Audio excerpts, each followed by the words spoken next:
ലോക കേരള സഭ ഉദ്ഘാടനം ചെയ്യാനുള്ള സർക്കാരിന്റെ ക്ഷണം നിരസിച്ച് ഗവർണർ ആരിഫ് മുഹമ്മദ് ഖാൻ. ക്ഷണിക്കാനെത്തിയ ചീഫ് സെക്രട്ടറി വി വേണുവിനെ ഗവർണർ രൂക്ഷമായി വിമർശിച്ചു. ഭരണഘടനാ സ്ഥാപനങ്ങളെ സർക്കാർ ദുർബലമാക്കുന്നതിനോട് യോജിക്കാനാവില്ലെന്ന് ഗവർണർ അറിയിച്ചു. ഈ മാസം 13 മുതൽ 15 വരെ നടക്കുന്ന 4ാമത് ലോക കേരള സഭ ഗവർണർ ആരിഫ് മുഹമ്മദ് ഖാൻ ഉദ്ഘാടനം ചെയ്യണമെന്നാണ് സർക്കാർ തീരുമാനിച്ചത്. തുടർന്നാണ് ക്ഷണിക്കുവാൻ നേരിട്ട് ചീഫ് സെക്രട്ടറി വി വേണു ഗവർണറുടെ വസതിയിലെത്തിയത്. എന്നാൽ സർക്കാരിന്റെ ക്ഷണം നിരസിക്കുകയും ചീഫ് സെക്രട്ടറിയോട് തന്റെ വിയോജിപ്പ് ഗവർണർ അറിയിക്കുകയും ചെയ്തു.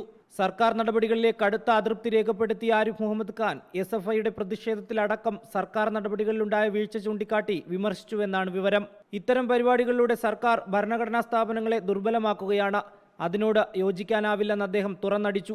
പലതവണ ലോക കേരള സഭ ചേർന്നിട്ടും ഇതുവരെ ഗവർണറെ സർക്കാർ ക്ഷണിച്ചിരുന്നില്ല. റിപ്പോർട്ടർ, തിരുവനന്തപുരം.